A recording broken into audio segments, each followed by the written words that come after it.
So what has been some of my most memorable karate experiences? Well, if I think back about that, there's been a few. I'll just start with the first one. Walking into the dojo for the first time and take it back a step.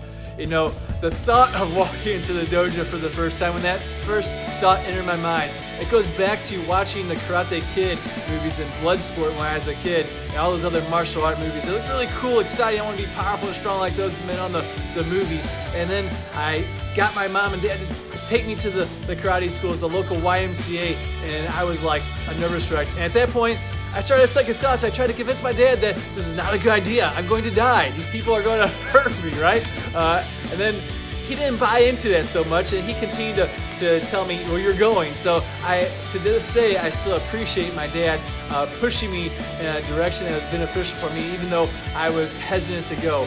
The unknown can be pretty scary, right? But I got there, and it was still pretty intimidating. You walk in, there's people kicking and punching, and there's uniforms, and I'm a white belt, and they have all this experience and skill, and they're shouting. And I thought, wow, what did I just get myself into? But then we started to get into the class, and the teacher started to teach it, and he started to talk about the character and the discipline and the shouting, the ki and all the kicks I started to do, getting into it physically. All of a sudden, I was like, wow, I really like this.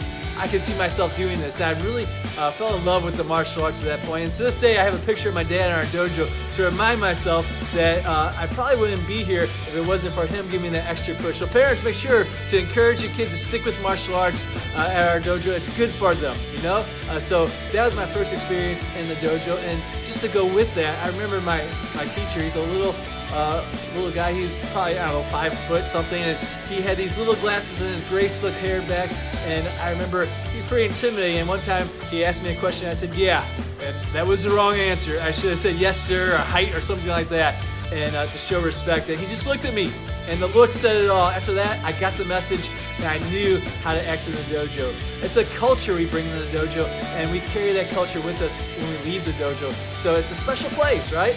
And that same teacher, though, to his credit, he saw potential in me. I remember one time I was kicking on the bags, and he was holding back for me. He stopped me, he paused, and he looked me right in the eye. He said, you can be really good at karate.